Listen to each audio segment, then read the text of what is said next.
Start ಮಾಡಿ 25ನೇ ತಾರೀಕಿಗೆ ನಾವು 32 ಲಕ್ಷ 40 ಲಕ್ಷ 41 ಲಕ್ಷ ಜನಸಂಖ್ಯೆ ಇದೆ ಅಂತ ಹೇಳ್ತಾ ಇದ್ವಿ. ಮಿನಿಮಮ್ 5 ಲಕ್ಷದವರು ನಾವು ಸೇರಿದ್ವಿ. ಜನ ರೋಡ್ ಹಿಡಿದಿಲ್ಲ ಕಡೆಯಾಗಿ ಫ್ರೀಡಮ್ ಪಾರ್ಕ್ ಹಿಡಿಯಲ್ಲಿ ಹೋಗ್ರೆ ಎಷ್ಟು ಜನ ಸೇರೋರು, ಎಷ್ಟು ಕಾಳಜಿ ಬಂದವರಿಗೆ ಸಮುದಾಯ ವಿಚಾರದಲ್ಲಿ ನಂತರ ನಾವು ಪ್ರತಿಭಟನೆ. ಜೈ ಭೀಮ್ ಬಂಧುಗಳೇ, ನಾವು ಇವತ್ತು ಒಂದು ಪೂರ್ವಭಾವಿ ಸಭೆಯನ್ನು ನಮ್ಮ ಹಿರಿಯರ ಮಾರ್ಗದರ್ಶನದಲ್ಲಿ ಇವತ್ತು ಮೈಸೂರಿನ ಕಿಂಗ್ ಕೋಟ್ಸ್ ಹೋಟೆಲಲ್ಲಿ ನಾವು ಕರೆದಿದ್ವಿ. ಇದರ ಒಂದು ಪೂರ್ವಭಾವಿ ಸಭೆಯ ಉದ್ದೇಶ ಏನು ಅಂದರೆ 25ನೇ ತಾರೀಕರಂದು ಒಂದು ಬೆಂಗಳೂರಿನ ಫ್ರೀಡಮ್ ಪಾರ್ಕ್ನಲ್ಲಿ ಹಮ್ಮಿಕೊಂಡಿರುವಂತಹ ಒಂದು ಬಲಗೈ ಸಮುದಾಯವನ್ನು ಕಾರ್ಯಕ್ರಮವನ್ನು ಯಶಸ್ವಿಗೊಳಿಸುವಂಥದ್ದು ಮತ್ತು ಈಗಾಗಲೇ ಏನು ಒಳ ಮೀಸಲಾತಿ ಜಾರಿಗೆ ತರಬೇಕು ಅಂತೇಳಿ ಸರ್ಕಾರ ಏನು ಮುಂದೆ ದಾಪುಗಾಲು ಇಟ್ಟಿದೆಯೋ ಈ ದಾಪುಗಾಲು ಇದು ಸಮಂಜಸ ಅಲ್ಲ ಅನ್ನೋದು ನಮ್ಮ ಒಂದು ಭಾವನೆ. ಏಕೆಂದರೆ ಕಾಂಗ್ರೆಸ್ ಪಕ್ಷಕ್ಕೆ ನಮ್ಮ ಬಲಗೈ ಸಮುದಾಯ ಬಹಳ ವರ್ಷಗಳಿಂದ ಕೂಡ ಸ್ವಾತಂತ್ರ್ಯ ನಂತರ ದಿನಗಳಿಂದಲೂ ಸಹ ಈ ಪಕ್ಷಕ್ಕೆ ನಾವು ಶಕ್ತಿ ತುಂಬುವಂಥ ಕೆಲಸವನ್ನು ಮಾಡ್ಕೊಂಡು ಬಂದಿದ್ದೀವಿ. ಸೊ ಮುಂದೊಂದು ದಿನ ಕೂಡ ಈ ರೀತಿಯಾದ ಶಕ್ತಿ ತುಂಬುವಂಥ ಕೆಲಸ ಹೆಚ್ಚಿನ ಸಂಖ್ಯೆಯಲ್ಲಿ ನಮ್ಮ ಜನಾಂಗ ಮಾಡುತ್ತೆ. ಈ ಒಂದು ನಿಟ್ಟಿನಲ್ಲಿ ಸರ್ಕಾರ ಏನು ತೆಗೆದುಕೊಂಡಿದೆ ಈ ನಿರ್ಧಾರನ ದಯವಿಟ್ಟು ಹಿಂಪಡ್ಕೋಬೇಕು ಅನ್ನೋದು ನಮ್ಮ ಒಂದು ವಾದ. ಏಕೆಂದರೆ ಈಗ ಆಗಿರುವಂಥ ರೋಸ್ಟರ್ ಪದ್ಧತಿ ಇದೆಯಲ್ಲ, ಇದು ನಿಜಕ್ಕೂ ಬಲಗೈ ಸಮುದಾಯಕ್ಕೆ ಇದು ನಿಜಕ್ಕೂ ಇದು ನುಂಗಲದ ತುತ್ತಾಗಿ ನಮಗೆ ಪರಿಣಮಿಸಿದೆ. ಇದು ನಮಗೆ ಒಂದು ರೀತಿಯಲ್ಲಿ ಹಗಲು ಹತ್ಯೆ ಅಂತ ಹೇಳಕ್ಕೆ ನಾನು ಬಯಸ್ತೇನೆ. ಯಾಕೆಂದರೆ ನಮ್ಮ ಮೈಸೂರು ಜಿಲ್ಲೆಯ ಬಲಗೈ ಸಮಾಜದ ಮುಖಂಡರ ಸಭೆಯಲ್ಲಿ ನಮ್ಮ ಸಮಾಜಕ್ಕೆ ಘೋರ ಅನ್ಯಾಯ ಆಗಿದೆ. ಏನು ನ್ಯಾಯಮೂರ್ತಿ ನಾಗಮೋಹನ್ ದಾಸ್ರವರ ಕಮಿಟಿ ಇತ್ತು, ಅದು ಬಲಗೈ ಸಮಾಜಕ್ಕೆ ವಲಯ ಸಂಬಂಧಿತ ಜಾತಿಗಳಿಗೆ ಘೋರ ಅನ್ಯಾಯ ಆಗಿದೆ. ಸೆನ್ಸೆನ್ಸ್ ಮಾಡುವಾಗ ನಮಗೆ ಸರಿಯಾದ ರೀತಿಯಲ್ಲಿ ಮಾಹಿತಿ ಕೊಡದೇನೆ, ಮತ್ತು ಉದಾಹರಣೆ ನಿಮ್ಗೆ ಹೇಳ್ತೇನೆ.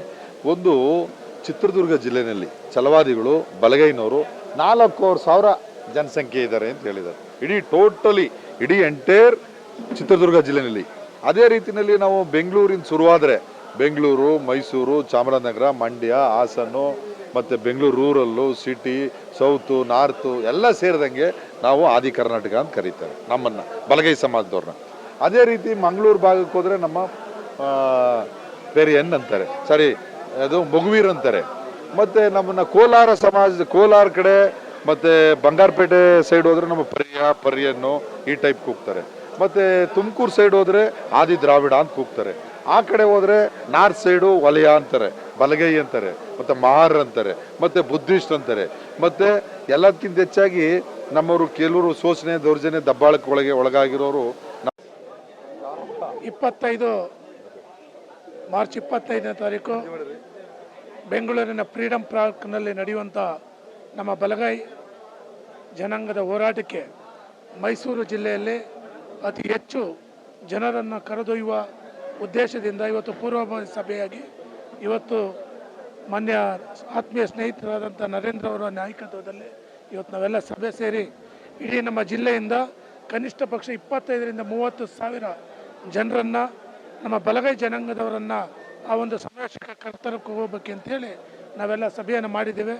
ಅದರಂತೆ ಇವತ್ತು ನಮ್ಮ ನರೇಂದ್ರ ಅವರು ಹೇಳಿದ ರೀತಿ ನಾವೆಲ್ಲೂ ಕೂಡ ಬಲಗೈ ಎಡಗೈ ಅಂತ ವಿಂಗಡಣೆ ಮಾಡೇ ಇಲ್ಲ.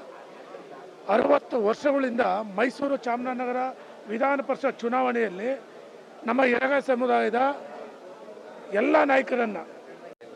ನನ್ನ ಹೆಸರು ಎಂ ಸಿದ್ದರಾಜು ಅಂತೇಳಿ, ನಿವೃತ್ತ ಕಾರ್ಮಿಕ. ಈ ಏನು ಅರುಣ್ ಕುಮಾರ್ ಮತ್ತು ಇನ್ನೊಬ್ಬರು ಪ್ರಸಾದ್ ಇದಲ್ಲ, ಭಾಸ್ಕರ್ ಪ್ರಸಾದ್, ಅವ್ರ ಹೇಳಿಕೆಗೆ ನಂದು ಸಣ್ಣ ಉತ್ತರ ಕೊಡ್ತೀನಿ. ಇವನು ಇದೇ RSS ಅಲ್ಲಿ ಇದ್ದಂಥವನು, ಯಾರೋ ಭಾಸ್ಕರ್ ಪ್ರಸಾದ್. ಮತ್ತು ಬಲಗೈನವರು ನಮ್ಮ ಸಮುದಾಯದ ಅಧಿಕಾರನೆಲ್ಲ ದೋಚ್ಕೊಂಡು ಅಂತ ಹೇಳ್ತಾ ಇದ್ದಾರಲ್ಲ, ಅವತ್ತು ಉಪ ಪ್ರಧಾನಿಯಾಗಿದ್ದವ್ರು ಯಾರು ಸ್ವಾಮಿ, ಜಗಜೀವನ್ ರಾಮ್ ಅಲ್ವಾ, ಅವರು ಬಲಗೈನವರ. ಅವ್ರ ಮಗಳು ಸ್ಪೀಕರ್ ಆಗಿದ್ದಾರಲ್ಲ, ಅವರು ಯಾವ ಜಾತಿ, ಬಲಗೈನವರ. ಅಧಿಕಾರ ಉಂಡಿರೋರು ಯಾರು ಸ್ವಾಮಿ, ಸಂಸತ್ತಲ್ಲಿ ಮತ್ತು ಇಲ್ಲೆಲ್ಲ ಉಂಡಿರೋರು ಅವರೇ. ಇವತ್ತು ಮೇಕೆ ತಿಂದ್ಬಿಟ್ಟು ಕೋತಿ ಬಾಯಿಗೆ ಒರೆಸ್ದಂಗೆ ಅಧಿಕಾರ ಎಲ್ಲ ಎಡಗೈನವ್ರು ಉಟ್ಕೊಂಡು ಬಲಗೈನವ್ರು ಸರಿಯಿಲ್ಲ ಅಂತೇಳಿ ಬಲಗೈನವ್ರು ತೇಪೆ ಹಾಕ್ತಿರಲ್ವಾ. ನಿಮ್ಗೇನು ಮಾನೆ ಮರಿ ಇದೆಯೇನ್ರಿ ನಿಮಗೆ? ಅರುಣ್ ಕುಮಾರ್, ನೀವೊಬ್ಬ ಕಾನೂನು ವಿದ್ಯಾರ್ಥಿಯಾಗಿ ಓದ್ಕೊಂಡು ಕಾನೂನು ತಿಳ್ಕೊಂಡು ಈ ಥರ ಎಲ್ಲ ಮಾತಾಡ್ತಿರಲ್ಲ, ಅಣ್ಣ ತಮ್ಮಂದಿದ್ದಂಥ ಜನನ ದಿಕ್ತಪ್ಪಿಸ್ತಿದಾರಲ್ಲ, ಇದು ಸರಿನಾ? ಇದು ಮುಂದಿನ ದಿನದಲ್ಲಿ ಸಮಾಜದಲ್ಲಿ ನೀವು ಬೆತ್ತಲೆ ಐತೀರಿ. ಇವು ಏನಾದರೂ ನಿಮಗೆ ದುಷ್ಟಶಕ್ತಿಗಳು ಸಹಕಾರ ಕೊಡೋದ್ರೆ ಅದರಿಂದ ದೂರ ಇದ್ದು ಇವತ್ತಿಂದನೇ ಅದರಿಂದ ನಿವೃತ್ತಾಗಿ, ಇಲ್ಲಾಂದ್ರೆ ಮುಂದೊಂದು ದಿನ ಸಮಾಜ ನಿಮಗೆ ತಕ್ಕ ಪಾಠ ಕಲಿಸ್ತದೆ. ಇಷ್ಟ. ನಮ್ಮ ಬಲಗೈ ಸಮಾಜದ ದಲಿತ ಮುಖಂಡರುಗಳು ಮತ್ತು ಎಲ್ಲ ಲೀಡರ್ಸ್ ಅಂಡ್ ಎಲ್ಲ ಇವ್ರುಗಳು ಕೂಡ ನಮ್ಮ ಹಳ್ಳಿಗಳಲ್ಲಿ ಅಂಬೇಡ್ಕರ್ ಸಂಘ ಆಗ್ಬೋದು ಅಥವಾ ಯಾವುದೇ ಗ್ರಾಮ ಪಂಚಾಯತಿ ಯಾವುದೇ ಇವರಿದ್ರು ಎಲ್ಲರೂ ಕೂಡ ಬರಬೇಕು ಅಂತ ಅಂದ್ಬಿಟ್ಟು ಎಲ್ಲ ನಮ್ಮ ದಲಿತ ಸಂಘದ ಸಮಿತಿಯ ಎಲ್ಲ ಈ ಲೀಡರ್ಸ್ ಅಂಡ್ ಎಲ್ಲರೂ ಕೂಡ ನಾವು ಒಟ್ಟಾಗಿ ಹೋಗಿ ಸಮಾವೇಶನ ಯಶಸ್ವಿಗೊಳಿಸೋಣ ಅಂತ ಅಂದ್ಬಿಟ್ಟು ಎಲ್ಲರೂ ಕೂಡ ಪ್ರಯತ್ನ ಪಟ್ಟಿದ್ದೀವಿ. ಹಾಗೂ ನಮ್ಮ ಮೀಡಿಯಾದವ್ರಿಗೂ ಒಂದು ಥ್ಯಾಂಕ್ಸ್ ಹೇಳ್ತಾ ನಾನು ಮಾತಾಡಲಿಕ್ಕೆ